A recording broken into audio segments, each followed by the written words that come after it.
저는 북한 정찰총국에서 20년간 일했습니다. 대남 공작 문서를 관리하며 체제에 충성했습니다. 김철민이 목숨을 걸고 한국에 와서 밝힌 정찰총국의 충격적 실상. 충성스러운 요원도 하루아침에 의심받으면 끌려가고 가족과 이별하며 두만강을 건너야 했던 그날 밤의 진실을 그는 처음으로 세상에 공개합니다. 여러분의 구독과 좋아요 하나하나가 숨겨진 북한의 진실을 세상에 알리는 힘이 됩니다. 그 모든 것은 2021년 여름 함경북도 온성군 외곽정보기지에서 시작되었습니다.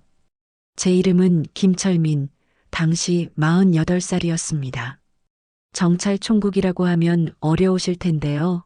쉽게 말하자면 북한에서 대남 공작이나 해외 정보를 다루는 곳입니다. 저는 거기서 20년을 일했습니다. 문서 관리하고 국경 쪽 정보 수집하는 일이었죠.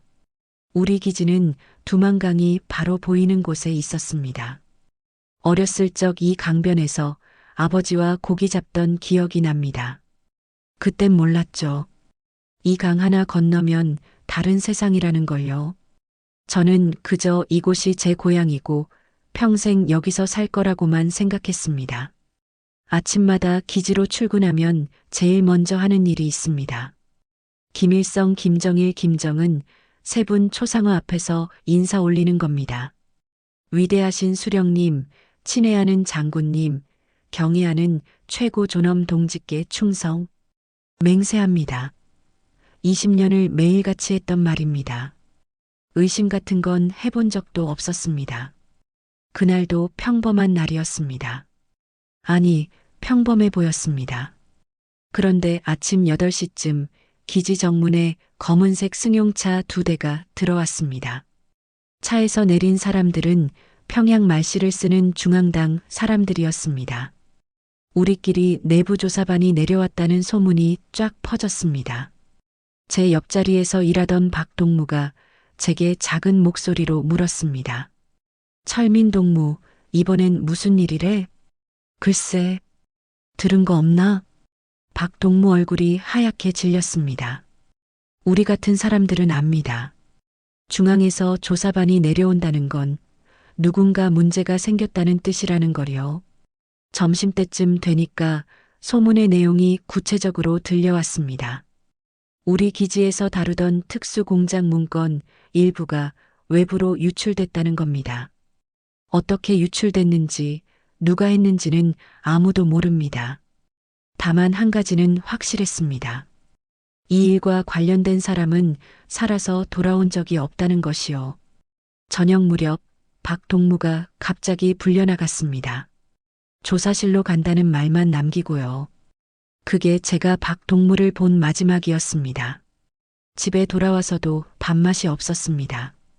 아내가 감자떡을 구워줬는데 어머니가 살아계실 때 해주시던 맛이었습니다. 그런데 목으로 넘어가지 않았습니다. 여보, 왜 그래요? 어디 아파요? 아내가 걱정스러운 얼굴로 물었습니다. 19살 아들과 16살 딸도 저를 쳐다봤습니다. 아니야, 괜찮아. 그냥 오늘 일이 좀 많았어. 거짓말이었습니다. 괜찮지 않았습니다. 그날 밤 저는 처음으로 생각했습니다. 이곳에서 과연 우리가 안전할 수 있을까? 하고요. 창밖으로 두만강이 보였습니다. 달빛에 반짝이는 강물이 그날따라 유난히 가까워 보였습니다. 건너편 중국 땅의 불빛들도 보였습니다.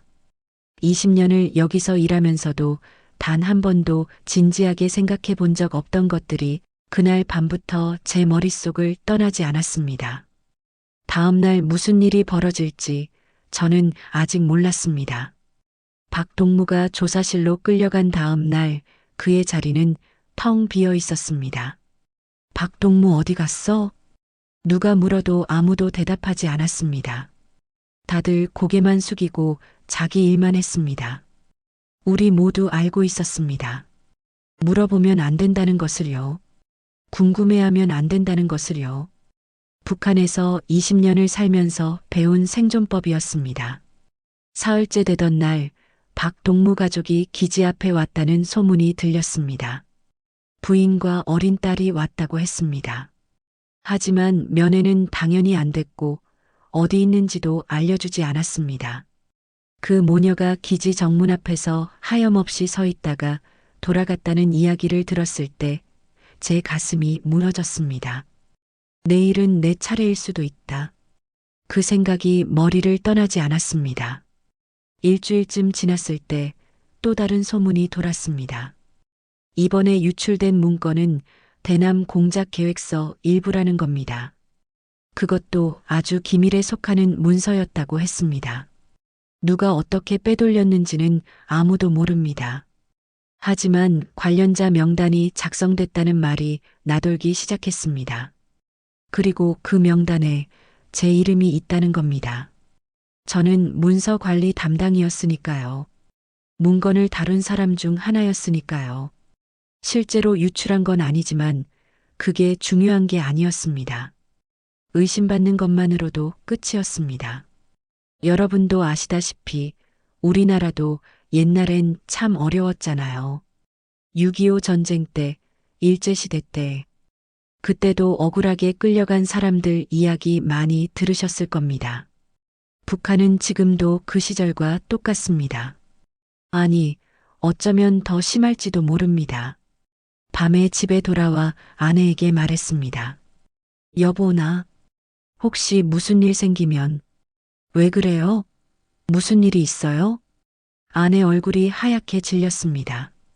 여자의 직감이라는 게 있잖습니까? 아내도 느낀 겁니다. 아니야, 그냥 요즘 기지 분위기가 안 좋아서. 더 이상 말할 수 없었습니다. 가족한테 이런 이야기를 했다가는 가족까지 위험해질 수 있으니까요. 그날 밤 아들이 제게 물었습니다. 아버지, 저 내년이면 군대 가야 하는데 정찰 총국으로 가고 싶어요. 가슴이 철렁 내려앉았습니다. 아들아, 절대 아니다.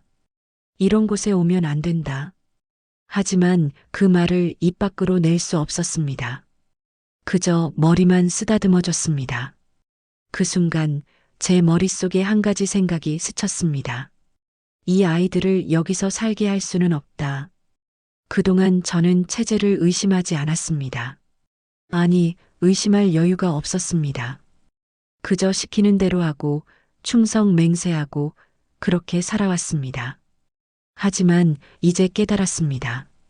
이곳에선 아무리 충성해도 아무리 열심히 일해도 언제든 의심받고 끌려갈 수 있다는 것을요. 박동무는 저보다 더 충성스러운 사람이었습니다. 그런데 그도 하루아침에 사라졌습니다. 다음 날 출근길 두만강을 보며 걸었습니다. 강 건너편 중국 마을에서 연기가 피어올랐습니다. 거기 사람들은 아침밥을 먹고 있겠지요. 자유롭게요. 그때 처음으로 생각했습니다. 나도 저 강을 건널 수 있을까? 아직은 막연한 생각이었습니다. 하지만 그 생각은 점점 커져갔습니다. 머릿속에서 지워지지 않았습니다. 그리고 일주일 후 제 예감은 현실이 되었습니다. 그날은 월요일 새벽이었습니다. 평소처럼 아침 6시에 일어나 세수를 하고 있는데 기지에서 긴급 호출이 왔습니다. 김철민 동무 당장 기지로 나오라. 전화기 너머 목소리가 차갑게 들렸습니다. 아내가 불안한 눈으로 물었습니다. 여보, 무슨 일이에요? 응, 긴급 업무래. 금방 올게. 거짓말이었습니다. 제 손이 떨리는 걸 아내가 눈치챘을 겁니다. 하지만 아내도 더 이상 묻지 않았습니다. 물어봐도 소용없다는 걸 아니까요. 현관문을 나서며 뒤돌아봤습니다. 아직 잠에서 깨지 않은 아들과 딸의 방문이 닫혀 있었습니다. 이게 마지막 일 수도 있구나. 그 생각에 다리에 힘이 풀렸습니다. 기지에 도착하니 분위기가 이상했습니다. 평소보다 훨씬 조용했습니다. 동료들이 저를 보는 눈빛이 달랐습니다. 동정 어린 눈빛, 아니면 저 사람 끝났구나 하는 눈빛이었습니다. 과장이 저를 불렀습니다. 철민 동무, 오늘 중앙에서 올라오라고 한다. 중앙? 평양 말입니다. 조사를 받으러 가라는 뜻입니다. 무슨 일로 말입니까? 모르겠네. 지시만 받았어. 오늘 오후 2시 차편으로 출발 준비하게. 목소리가 떨렸지만 애써 침착한 척 했습니다. 알겠습니다. 사무실로 돌아왔습니다. 제 책상 옆자리엔 최 동무가, 뒷자리엔 한 동무가 앉아 있었습니다. 둘 다 저처럼 문서관리 담당이었습니다. 박 동무가 끌려간 후로 우리 셋은 더욱 조심스러워졌었죠. 점심시간 화장실에서 최 동무를 마주쳤습니다. 주위를 살핀 후 그가 작게 속삭였습니다. 철민 형, 나도 오늘 호출 받았어. 심장이 내려앉았습니다. 한 동무도? 최 동무가 고개를 끄덕였습니다. 우리 셋 다 같은 날 같은 시간에 평양으로 올라오라는 명령을 받은 겁니다. 여러분, 이게 무슨 뜻인지 아시겠습니까? 북한에서 이렇게 한꺼번에 불려간다는 건 돌아올 생각 말라는 뜻입니다. 점심은 먹지도 못했습니다. 목구멍으로 넘어가지 않았습니다. 우리 셋은 서로 눈만 마주쳤습니다. 말은 하지 않았지만 같은 생각을 하고 있었습니다. 오늘이 끝이다. 오후 1시쯤 한 동무가 제 옆으로 왔습니다. 서류를 전달하는 척하며 작은 쪽지를 건넸습니다. 화장실에서 펼쳐보니 이렇게 적혀 있었습니다. 오늘 밤, 단 3글자였지만 그 의미를 알았습니다. 두만강을 건너자는 뜻이었습니다. 지금 생각하면 참 무모한 결정이었습니다. 준비도 안 됐고 계획도 없었습니다. 하지만 그날 밤이 아니면 기회가 없었습니다. 평양으로 올라가면 끝이니까요.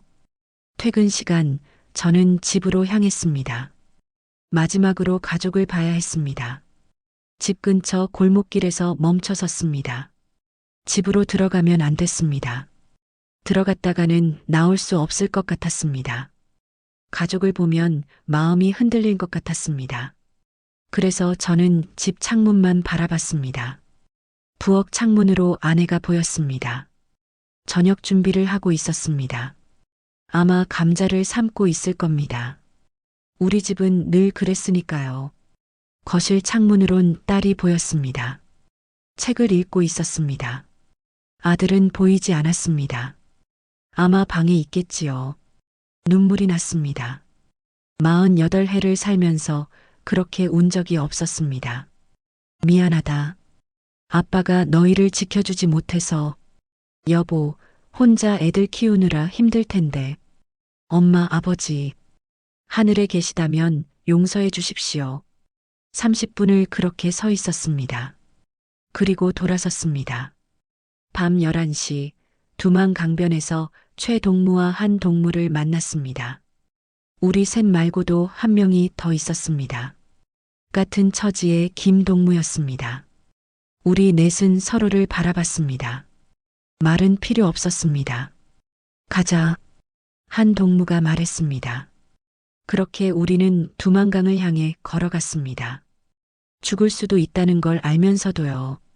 두만강변으로 가는 길, 제 머릿속엔 온통 가족 생각뿐이었습니다. 아내는 내일 아침 제가 없는 걸 알게 되겠지요. 출근했다고 생각하다가 저녁이 되어도 안 들어오면 알아차릴 겁니다. 기지에 전화했을 때 김철민 동무 탈주했다는 말을 듣는 순간 아내 얼굴이 어떻게 될까요? 아들과 딸은요? 아버지가 반역자가 된 겁니다. 학교에서, 직장에서, 동네에서 손가락질 받을 겁니다. 저 애들 아버지 도망갔대. 반역자 자식들. 가슴이 찢어지는 것 같았습니다. 하지만 저는 알았습니다. 제가 평양에 끌려가면 가족은 더 큰 고통을 받는다는 걸요.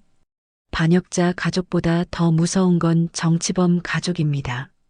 저 혼자 끌려가는 게 아니라 가족 전체가 수용소로 가게 됩니다. 내가 살아야 나중에라도 가족을 구할 수 있다. 그 생각으로 버텼습니다.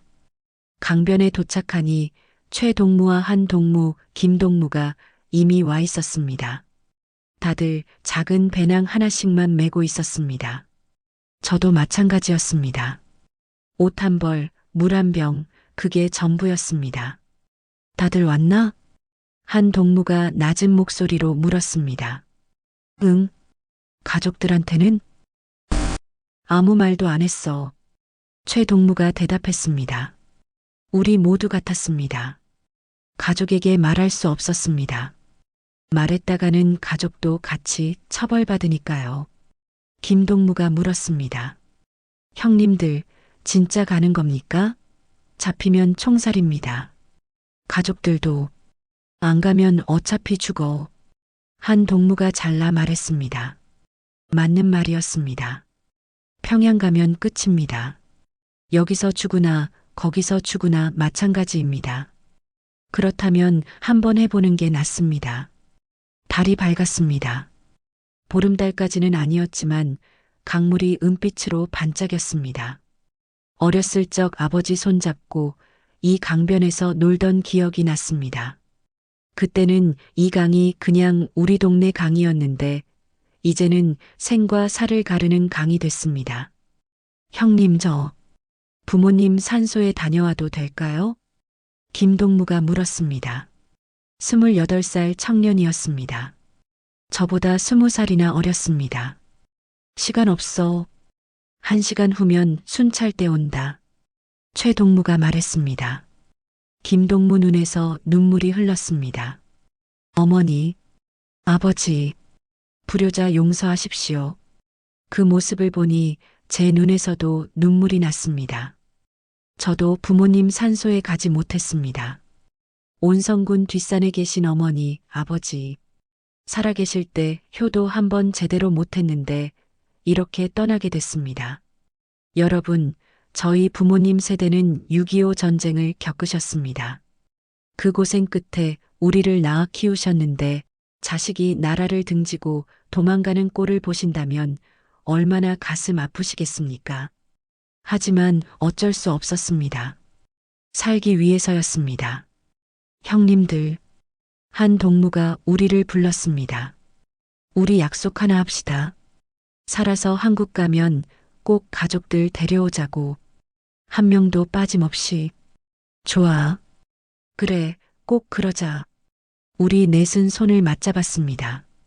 차가운 손이었지만 그 손에서 온기가 느껴졌습니다. 자, 이제 가자. 망설이면 못 가. 최동무가 말했습니다. 저는 마지막으로 고개를 돌려 우리 마을을 바라봤습니다. 어둠 속에 집들이 보였습니다. 그중 어딘가에 제 가족이 자고 있을 겁니다. 여보, 미안해. 아이들아, 아빠 용서해라. 꼭 살아서 너희를 데리러 올게. 마음속으로 말했습니다. 그리고 두만강을 향해 첫 발을 내디뎠습니다. 강물 소리가 들렸습니다. 철썩철썩. 어렸을 때 들었던 그 소리가 지금은 무섭게 들렸습니다. 하지만 멈출 수 없었습니다. 앞으로만 가야 했습니다. 뒤돌아보면 안 됐습니다. 뒤돌아보면 주저앉을 것 같았습니다. 4명의 중년 남자가 어둠 속에서 강을 향해 걸어갔습니다. 48, 45, 43, 28. 우리 모두 가족이 있었고, 고향이 있었고, 추억이 있었습니다. 하지만 이제 그 모든 것을 뒤로 하고 떠나야 했습니다. 살기 위해서였습니다.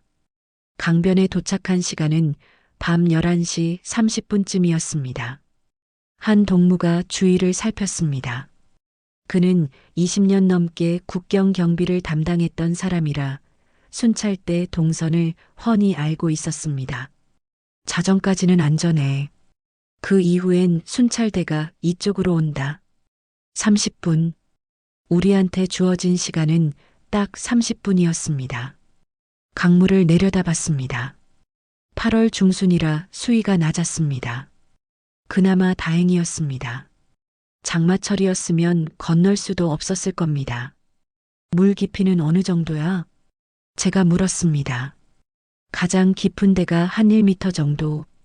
헤엄칠 수 있으면 건널 수 있어. 최 동무가 대답했습니다. 문제는 헤엄이 아니었습니다. 물살이었습니다. 그리고 추위였습니다. 밤이라 물이 얼음장 같았습니다. 옷은 벗어야 해. 젖으면 저체온증으로 죽어. 한 동무가 말했습니다. 우리는 옷을 벗어 배낭에 넣고 머리 위로 들어 올렸습니다. 속옷만 입은 채였습니다. 40대 후반 50 가까운 몸이 차가운 밤 공기에 떨렸습니다. 가자. 한 동무가 먼저 물에 발을 담갔습니다. 신음이 새어 나왔습니다. 그만큼 차가웠습니다. 저도 뒤따라 들어갔습니다. 발이 저릿저릿했습니다. 이 악물고 참았습니다. 조용히. 소리 내면 안 돼. 최 동무가 속삭였습니다. 우리 넷은 천천히 강물 속으로 들어갔습니다. 무릎까지, 허리까지, 가슴까지. 점점 깊어졌습니다. 중간쯤 왔을 때 김동무가 미끄러졌습니다. 작은 비명이 나왔습니다. 한 동무가 얼른 그를 붙잡았습니다. 괜찮아? 네. 김동무 목소리가 떨렸습니다. 젊은 청년인데도 무서웠을 겁니다. 하물며 저희 같은 사람들은 오죽했겠습니까? 그때였습니다. 거기 누구냐? 북한 쪽 강변에서 고함 소리가 들렸습니다. 심장이 멎는 줄 알았습니다. 손전등 불빛이 우리를 향했습니다. 순찰되었습니다. 예정 시간보다 빨리 온 겁니다. 탈북자다. 총성이 울렸습니다.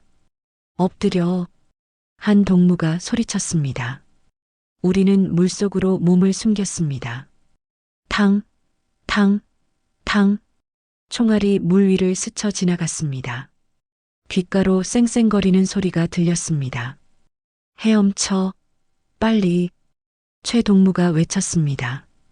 이제는 조용히 할 필요가 없었습니다. 들켰으니까요. 살려면 빨리 가야 했습니다.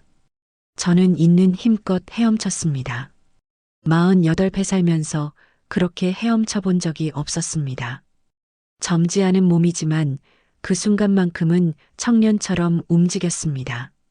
총소리가 계속 들렸습니다. 물보라가 튀었습니다. 옆에서 김동무가 으악 하고 비명을 질렀습니다. 맞았어? 아니요. 놀라서. 다행이었습니다. 중국 쪽 강변이 점점 가까워졌습니다. 10m, 5m, 3m. 다 왔다?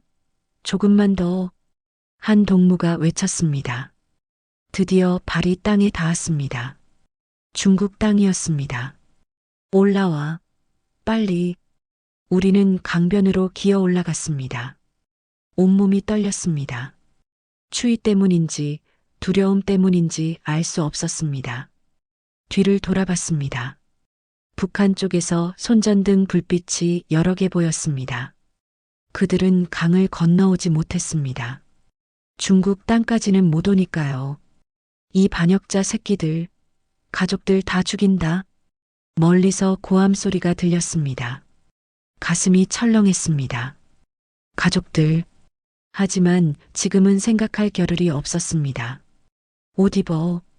얼어 죽겠어. 최 동무가 말했습니다. 우리는 젖은 몸에 옷을 걸쳤습니다. 배낭 안에 넣어둔 옷은 다행히 안 젖었습니다. 이제 어디로 가지? 김동무가 물었습니다. 일단 여기서 떠나야 해. 중국 공안이 올 수도 있어. 한 동무가 말했습니다. 우리는 어둠 속으로 걸어갔습니다. 어디로 가는지도 모른 채였습니다. 그저 북한에서 멀어지기만 하면 됐습니다. 1시간쯤 걸었을까요? 작은 마을이 나왔습니다. 조선족 마을 같았습니다. 저기 불 켜진 집이 있어. 최 동무가 가리켰습니다. 가봐. 가자. 죽으나 사나. 우리는 그 집 문을 두드렸습니다. 한밤중에 낯선 사람들이 문을 두드리는데 누가 문을 열어줄까요? 하지만 문이 열렸습니다. 50대쯤 되어 보이는 조선족 아주머니였습니다. 우리를 보더니 한숨을 쉬었습니다. 또 넘어왔구만. 들어와. 빨리. 그 목소리가 그렇게 고마울 수가 없었습니다. 우리는 살았습니다. 일단은요. 조선족 아주머니 집에서 하룻밤을 보냈습니다. 따뜻한 방바닥, 뜨거운 국물, 마른 옷. 북한에서는 당연하게 여겼던 것들이 이렇게 고마울 줄 몰랐습니다. 어디서 왔어요? 아주머니가 물었습니다. 온성에서. 멀리서 왔네. 가족은? 두고 왔습니다. 아주머니가 한숨을 쉬었습니다. 다들 그래. 혼자 오거나 아니면 식구 일부만 데리고 오거나. 참 불쌍해라. 아주머니도 북에 고향이 있다고 했습니다. 함경북도 회령이 고향인데 6.25 전쟁 때 헤어진 가족이 아직도 북에 있다고 했습니다. 우리 아버지가 북에 계셨어. 전쟁 중에 헤어졌는데 살아계신지 돌아가셨는지도 몰라. 같은 핏줄인데 이렇게 만나지도 못하고 사는 게 말이 되나? 여러분도 아시잖아요. 6.25 전쟁 때 헤어진 이산 가족들 말입니다. 그 아픔이 70년이 지난 지금도 계속되고 있습니다. 저희 같은 탈북자들도 마찬가지입니다. 남과 북으로 갈라진 가족입니다. 다음 날 아침 아주머니가 브로커를 연결해 줬습니다. 이 사람들 한국까지 보내줘야 돼. 정찰 총국에서 왔다고요? 브로커가 놀란 표정을 지었습니다. 그럼 추적이 심할 텐데 돈 더 내야 합니다. 얼마요? 한 사람당 1,000만 원. 1,000만 원. 북한 돈으로는 상상도 못할 금액이었습니다. 우리한테 그런 돈이 있을 리 없었습니다. 돈 없으면 일하면서 갚아야죠. 중국에서 일하다가 돈 모으면 보내줄게요. 결국 우리는 중국에서 일을 해야 했습니다. 선양으로 갔습니다. 거기서 식당 일을 했습니다. 설거지, 청소, 배달. 닥치는 대로 했습니다. 하루 15시간씩 일했습니다. 젊지도 않은 몸인데 말입니다. 최 동무는 건설 현장으로 갔습니다. 한 동무는 농장에서 일했습니다. 김 동무만 저랑 같은 식당에서 일했습니다. 형님, 우리 언제 한국 갈 수 있을까요? 김 동무가 물었습니다. 모르겠다. 일단 돈부터 모아야지. 하지만 돈을 모으기가 어려웠습니다. 번 돈은 거의 다 브로커한테 갔습니다. 밥값, 숙박비, 중개료, 명목도 많았습니다. 게다가 신분이 없으니 항상 숨어 다녀야 했습니다. 중국 공안한테 걸리면 북한으로 송환됩니다. 송환되면 끝입니다. 정치범 수용소로 가거나 총살입니다. 특히 우리는 정찰총국 출신이었습니다. 북한에서 수배령이 내려왔을 겁니다. 일반 탈북자보다 위험했습니다. 어느 날 식당 주인이 급하게 우리를 불렀습니다. 너희들 당장 짐 싸. 공안이 이 동네 단속 나온대. 심장이 철렁했습니다. 어디로 가요? 일단 베이징으로 가. 거기 아는 사람한테 연락해 줄게. 우리는 그날 밤으로 베이징행 기차를 탔습니다. 신분증도 없이 표도 제대로 못 사고 화물칸에 몰래 숨어서 갔습니다. 베이징에서도 똑같았습니다. 일하고 숨고 또 도망가고 6개월이 지났습니다. 봄이 지나고 여름이 왔습니다. 탈북한 지 거의 1년이 다 되어 갔습니다. 형님, 저 못 살겠어요. 김동무가 울먹였습니다. 젊은 친구가 많이 힘들었나 봅니다. 조금만 참아. 곧 한국 갈 수 있어. 진짜요? 브로커가 자꾸 미루기만 하는데 저도 답답했습니다. 브로커를 믿어야 하는데 믿기가 어려웠습니다. 그러던 어느 날 한국 선교사를 만났습니다. 베이징 외곽 조선족 교회에서였습니다. 아주머니가 거기 가면 도와준다고 해서 갔습니다. 탈북자시죠? 선교사님이 물었습니다. 네. 한국 가고 싶으세요? 네. 꼭 가고 싶습니다. 선교사님이 고개를 끄덕였습니다. 도와드릴게요. 하지만 쉽지 않아요. 라오스 거쳐서 태국까지 가야 합니다. 그 길이 험합니다. 상관없습니다. 뭐든 하겠습니다. 우리 넷은 고개를 숙여 인사했습니다. 감사합니다. 정말 감사합니다. 선교사님이 우리 어깨를 두드렸습니다. 같은 민족인데 이렇게 헤어져 사는 게 안타까워요. 꼭 한국 가서 잘 사세요. 그 손길이 따뜻했습니다. 북한에서 탈출한 후 처음으로 느껴보는 진짜 온기였습니다. 2021년 12월 우리는 라오스로 향하는 버스를 탔습니다. 창밖으로 중국 풍경이 지나갔습니다. 1년을 숨어 살았던 땅이었습니다. 이제 정말 한국 가는 거구나. 가슴이 뛰었습니다. 중국에서 라오스까지는 버스로 사흘이 걸렸습니다. 국경을 넘을 때마다 가슴이 철렁했습니다. 신분증 검사할 때마다 들킬까봐 무서웠습니다. 하지만 선교사님이 준비해준 서류 덕분에 무사히 통과했습니다. 라오스에 도착했을 때 또 다른 한국분을 만났습니다. 목사님이었습니다. 고생 많으셨어요. 이제 조금만 더 가면 됩니다. 목사님 말투가 정겨웠습니다. 서울 사투리였습니다. 북한 말과는 달랐지만 같은 우리말이었습니다. 목사님, 정말 감사합니다. 아니에요. 같은 민족 돕는 거 당연하죠. 우리도 6.25 때 피난 내려왔던 사람들이에요. 그 아픔을 아니까 돕는 겁니다. 여러분, 이산 가족의 아픔 아시죠? 전쟁 때 헤어진 가족들 말입니다.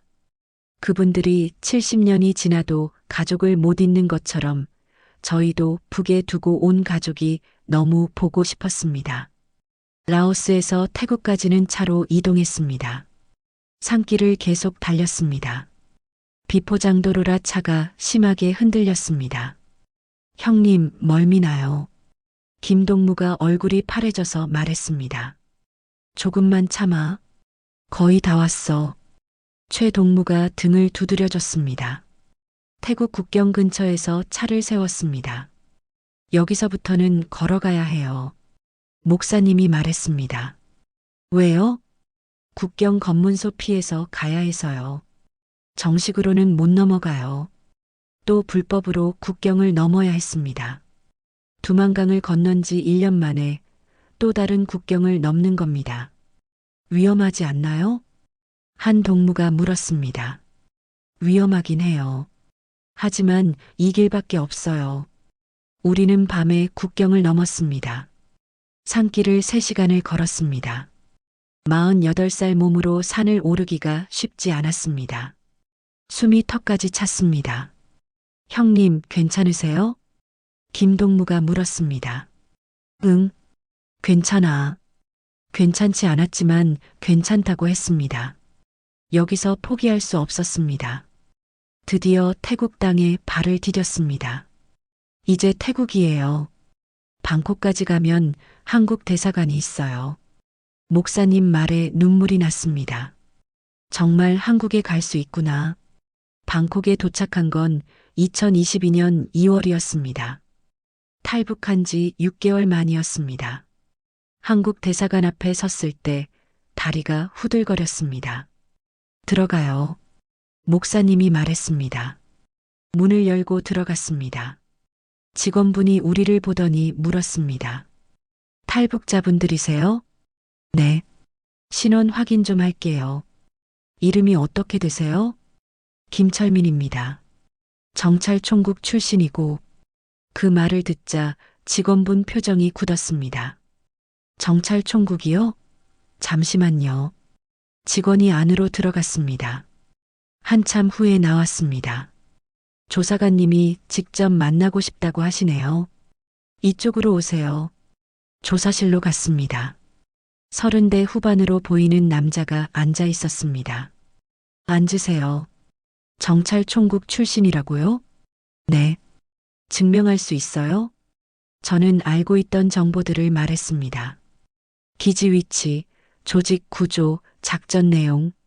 일반인은 절대 알 수 없는 것들이었습니다. 조사관이 고개를 끄덕였습니다. 확인됐습니다. 그런데 왜 이렇게 떨고 계세요? 그제야 깨달았습니다. 제 손이 덜덜 떨리고 있었습니다. 저희가 살아서 여기까지 왔다는 게 아직 믿기지 않아서요. 목이 메었습니다. 두만강 건널 때 총 맞아 죽을 뻔했고, 중국에서 잡힐 뻔했고, 매일 숨어 살았고, 눈물이 났습니다. 조사관이 휴지를 건넸습니다. 이제 괜찮습니다. 당신들을 아무도 건드릴 수 없어요. 여기는 한국 대사관이에요. 대한민국 땅이나 마찬가지예요. 그 말에 와르르 무너졌습니다. 정말입니까? 네. 이제 안전해요. 곧 한국 갈 겁니다. 우리 넷은 그 자리에서 엉엉 울었습니다. 48, 45, 43, 29. 다 큰 남자들이 아이처럼 울었습니다. 일주일 후 우리는 비행기를 탔습니다. 승객 여러분, 잠시 후 인천공항에 도착하겠습니다. 기내 방송이 나왔습니다. 창밖을 보니 한국 땅이 보였습니다. 불빛들이 반짝였습니다. 드디어 한국이다. 가슴이 벅찼습니다. 처음 한국 땅을 밟았을 때의 그 느낌을 저는 평생 잊지 못할 겁니다. 2022년 2월 15일 인천공항에 내렸습니다. 공항이 이렇게 크고 밝은지 몰랐습니다. 사람들이 자유롭게 오가고 웃고 떠들고 북한에서는 상상도 못했던 풍경이었습니다. 이게 한국입니까? 김동무가 멍하니 물었습니다. 응, 한국이야. 최동무가 대답했습니다. 최동무 눈에도 눈물이 고여 있었습니다. 공항에서 바로 합동조사를 받으러 갔습니다. 국정원, 경찰, 국방부, 여러 기관에서 나왔습니다. 우리가 정찰총국 출신이니까 조사가 까다로웠습니다. 북한에서 무슨 일을 했습니까? 문서 관리했습니다. 대남 공작 관련 자료들이요. 구체적으로 어떤 내용입니까? 상세하게 말했습니다. 숨길 이유가 없었습니다. 저는 이제 한국 사람이니까요. 조사는 한 달 걸렸습니다. 그 후 하나원으로 갔습니다. 하나원. 탈북자들이 한국 사회 적응 교육을 받는 곳입니다. 처음 하나원에 들어갔을 때 놀란 게 한두 가지가 아니었습니다. 방문이 열려 있네요? 당연하죠. 여기 감옥 아니에요. 직원분이 웃으며 말했습니다. 북한에서는 문이 항상 잠겨 있었습니다. 감시받고 통제받고 하지만 여기는 달랐습니다. 문을 자유롭게 열고 닫을 수 있었습니다. 그게 얼마나 큰 자유인지 여러분은 모르실 겁니다. 식사도 놀라웠습니다. 하루 세 끼를 다 줘요? 네, 당연하죠. 북한에서는 배급도 제대로 안 나왔습니다. 하루 한 끼도 힘들 때가 많았습니다. 그런데 여기서는 세 끼를 다 줬습니다. 그것도 고기, 생선, 야채, 골고루요. 처음 며칠은 밤에 잠을 못 잤습니다. 형님, 왜 안 주무세요? 김동무가 물었습니다. 너무 조용해서 북한에서는 항상 긴장했습니다. 언제 누가 들이닥칠지 몰라서요. 중국에서도 마찬가지였습니다. 숨어 살았으니까요. 하지만 여기는 안전했습니다. 아무도 저를 해치지 않았습니다. 일주일쯤 지나니까 처음으로 편안하게 잠을 잤습니다. 48해를 살면서 그런 잠을 처음 잡았습니다. 하나원에서 석 달을 보냈습니다. 한국말 배우고 컴퓨터 배우고 취업 교육받고 인터넷으로 뭐든지 찾아볼 수 있어요. 강사님이 말했습니다. 북한 소식도요? 네, 다 볼 수 있어요. 믿기지 않았습니다. 북한에서는 인터넷이 금지됐었는데 여기서는 자유롭게 쓸 수 있다니. 저는 온성군 소식을 찾아봤습니다. 제 가족 소식은 없었습니다. 하지만 마을 이름이 나온 기사를 보니 눈물이 났습니다. 가족들, 잘 살고 있겠지. 하나원을 나온 건 5월이었습니다. 정착 지원금을 받았습니다. 1,000만 원 드립니다. 집 구하고 생활하시는데 쓰세요. 1,000만 원. 중국에서 1년 동안 일해도 못 모을 돈이었습니다. 이걸 그냥 주는 겁니까? 네, 정착 지원금이에요. 손이 떨렸습니다. 그리고 첫 직장을 구했습니다. 공장이었습니다.